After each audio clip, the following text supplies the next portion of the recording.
Hey, what's up everyone? My name is Greg and welcome back to my channel. So in today's video, I'm going to show you exactly how I built this epoxy island table. I'm specifically building this island table for one of my clients, and they requested that this table needs to sit about 10 people. The specific wood species I'm using is only sourced from South Africa and it's called Matumi wood. And the client requested they want a dark table, like a dark smoky charcoal color with dark steel legs. I'm going to start my project off by placing my wooden slab on top of my mold, so I can have a great idea how my final product will look and can calculate the amount of epoxy I'm going to use for this project. And this specific slab requires an island table. Now, an island table is basically not a rivet table. A rivet table is where you cut your slab in half, then the slabs inside out and pour your epoxy in the middle that's going to form a rivet. So for this specific table, we are not going to cut our slab in half, we're going to leave it as it is, and that's going to form our island. So to add some additional darkness to the table, I'm going to burn all my inside edges. I'm not going into too much detail on how to build the mold. I made some previous epoxy table builds. I am going to leave a link now, please go and check it out. There's much more details on how to build a mold for your epoxy table. So the slab you see here, I already got back from our CNC suppliers and they already flattened my slab on top and at the bottom. And before we even going to start pouring our epoxy, we need to make sure that our slab is 100% clean. And you need to sand your inside edges where you burned. This is just to remove all the dust, black particles the gas burner made. And you obviously need to make sure you remove all the bark and the softwood from your slab, because you want a nice strong bond between the epoxy and your wooden slab.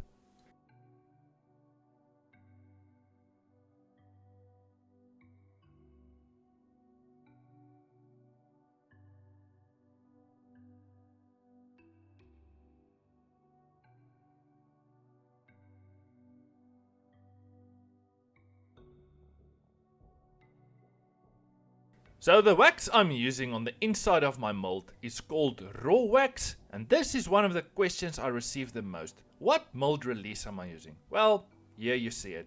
I'm basically applying a thin layer of wax on the inside of my mold, leave it for about 10 to 20 minutes, and then I come afterwards with a cotton cloth and just wipe all the wax off.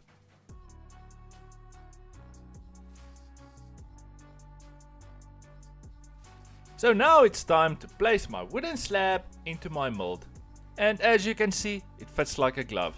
So once my slab is placed into my mold, I come with my airbrush and make sure all the pockets, cracks, holes is 100% dust free.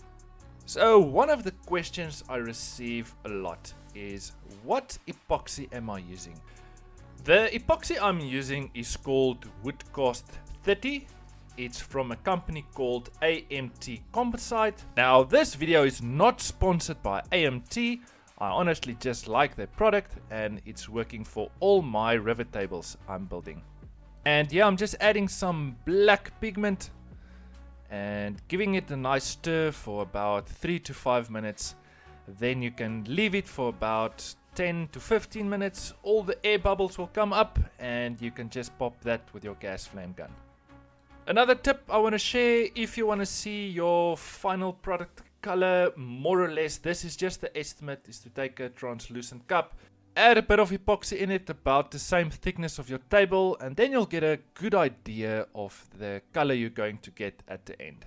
And as you can see, I'm not too happy with the shade, so I'm just adding additional drops to make my color more darker. So it's not a solid black, it will be a smoky black at the end.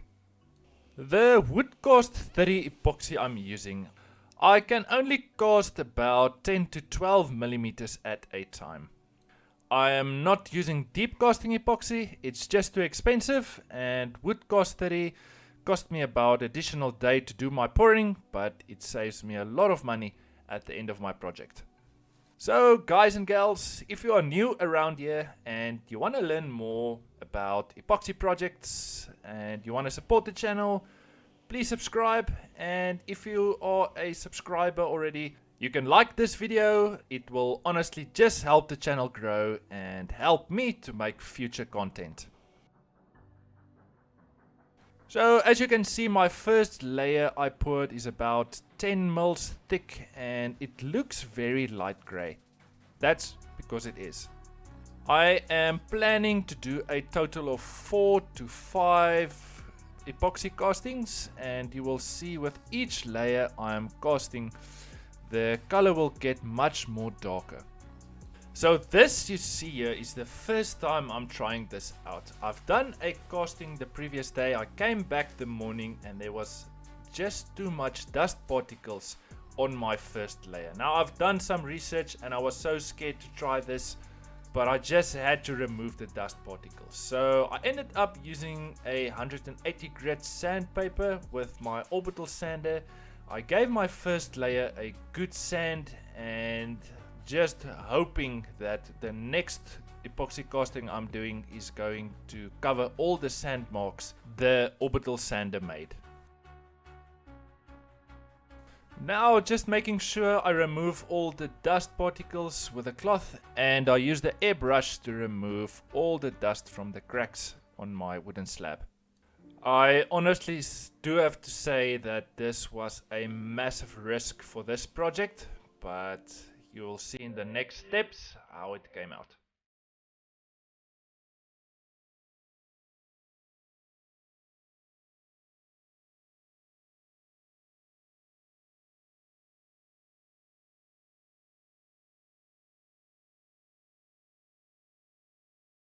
So currently in South Africa it's winter and it's very cold, as you can see in my short pants there, and that means that the epoxy is becoming like jelly. And I had to come up with a plan to get my epoxy a little bit warmer so it can be more liquidy. And I just use a pot with hot water. I added my epoxy bucket in the pot just to get my epoxy more liquidy. And honestly speaking, this step actually worked. Most of the air bubbles will come up and you can just pop that with your gas flame gun. So starting off with my second casting, this was the moment of truth to see that all my research has paid off, and honestly speaking it did. This is something I will definitely try and do in my future projects. This definitely helped remove all the dust particles from the first layer epoxy I poured. And yet again, with high risks comes great rewards.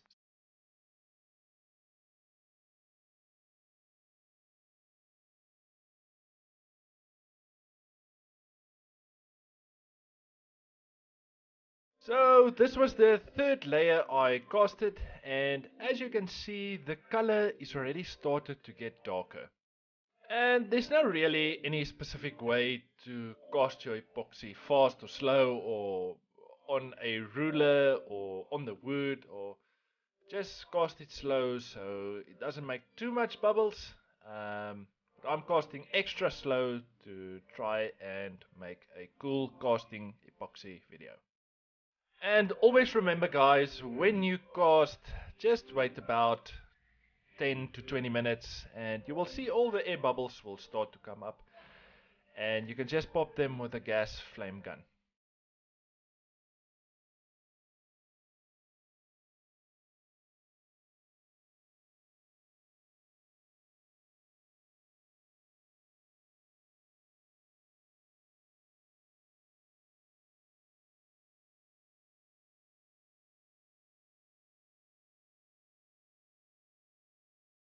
Leaving my table for about 5 to 6 days, I'm coming back to remove it from the mold.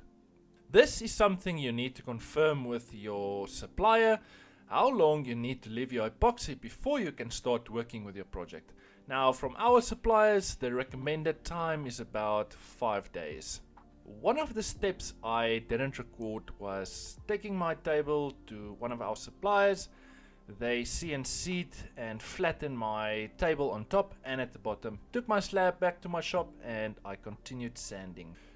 Sanding process, we're going to start off with our belt sander with a 80 grit sandpaper, and that's just basically to remove all the lines the CNC machine made. Then we're going to move on to our orbital sander, and we're also going to start off with the 80 grit sandpaper, and that's just basically to remove all the lines the belt sander made. Once I've finished with my 80 grit sandpaper, then I'm going to move on to a 100 grit and then to a 120 grit. Then we're going to move on by cutting our slab to its final sizes. And also remember guys, to build your table a little bit bigger. This basically just means once your epoxy is dry, you can come and cut your table to its final size.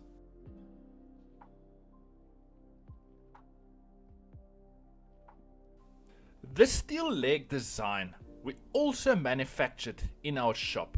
Now, I'm not going into any details of how we built this. I'll definitely in the future focus more on the steel section on our videos. Now I'm just basically checking exactly where I need to drill the holes to fasten my steel legs to my table. You don't want to screw any screws directly into your epoxy. You need to make sure you only screw into the wood section of your table. Just getting the steel legs nice and center on my table. And my plan is to fasten my steel legs to my table using threaded inserts. And as you can see, I'm using a recommended drill bit size, and you'll see I've got some masking tape on my drill, and that's just to make sure that I don't drill too deep into my slab. I know you're going to judge me and obviously leave some comments in the comment section, but my countersunk bit got lost and I ended up making another plan like I always do, and I got this weird little file bit in my shop and I used it, and believe it or not, this actually came out perfectly. I'll definitely use this in the future as well. Applying the threaded inserts, you can use some type of bonding silicone or some additional epoxy. In my case, I didn't worry about it too much because my threaded inserts are going in extremely tight, and I'm quite satisfied and happy with how it came out overall.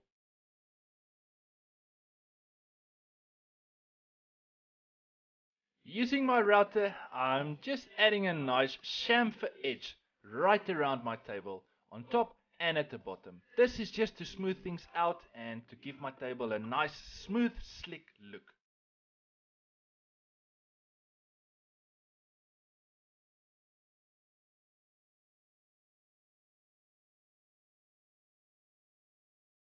At the back of my table, I had this very large, deep cracks, and I decided not to fill them individually because I'm using the black epoxy and that will stain my wood, and I ended up applying a very thin layer of the same color epoxy at the back of my table.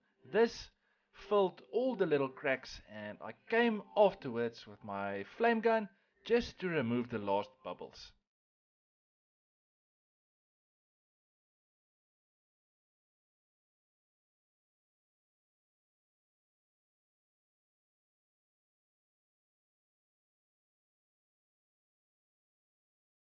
And I had this weird little bubble on the edge of my table, and I ended up drilling a hole at the back, closed it on the side with some tape, and filled this little air bubble with some epoxy. Now we're going to move on to a very interesting part of this project, and that's basically to remove swirl marks while sanding. Swirl marks exist by using the wrong sanders. You need to have a finishing sander for the finishing steps. Now, the plan I made for my project and the logic sense I was thinking about is the pad on my sanding machine is physically too hard. It's soft, but it's too hard. And my thought process going behind all of this is to use the pad I need to apply my Odis oil on is very soft, but it's also a Velcro pad that will stick to my orbital sander, but my sandpaper will not stick to the pad. and that's why I've got this Velcro strips I'm going to add onto my pad, and then the sandpaper I'm going to add onto the Velcro strip. And that's basically the plan I made, and believe it or not, this actually worked perfectly.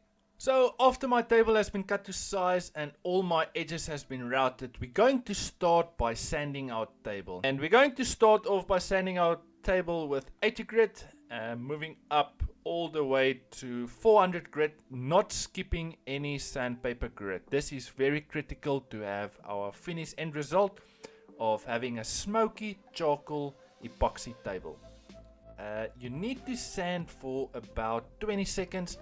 Remove the sander, use an airbrush to brush all the dust off your orbital sander and on the surface you're working on, and you can give it a quick wipe, and you're repeating this process every 20 seconds, and then you will have a super smooth surface.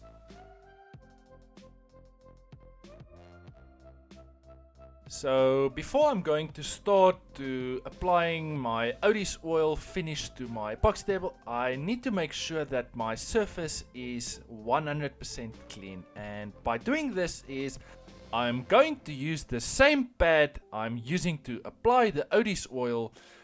I'm going to apply the pad to my polish machine, and I'm going to use a damp cloth to wipe my table off and use my polish machine.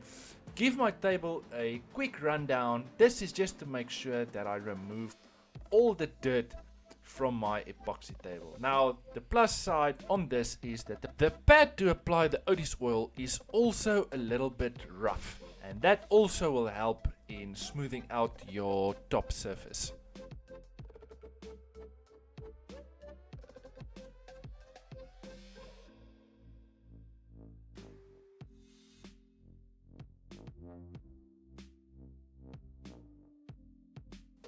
Starting off by oiling our table, I'm going to use Odis oil Super Duper. I'm going to start with this process.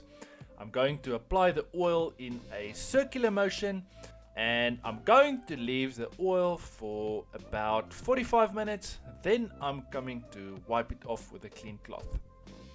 Just to make things clear, Odis oil or Rubio Monocoat is not sponsors for my videos.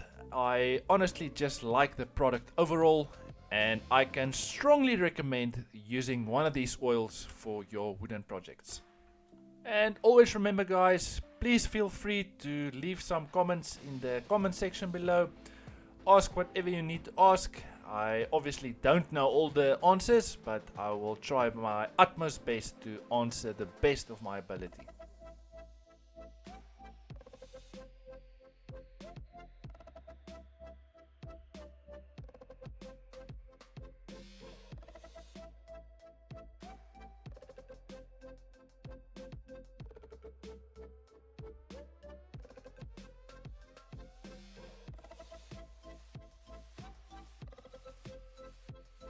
So after I applied the Odis oil Super Duper oil, I am going to move on by using the Odis oil original product, and I'm going to apply it in the same method in a circular motion.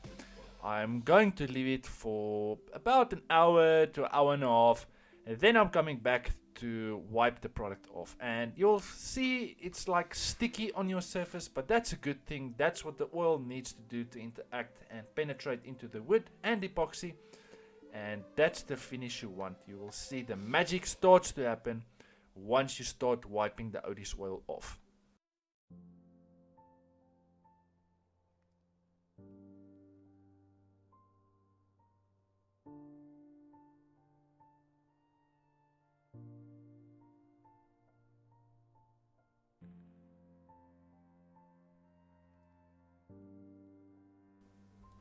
Before I'm going to leave you with the final product, guys, let me know what you think of this project and what I could have done differently to make this a better project. And remember, before you go, subscribe to the channel, like this video, and I'll see you next week. Cheers guys.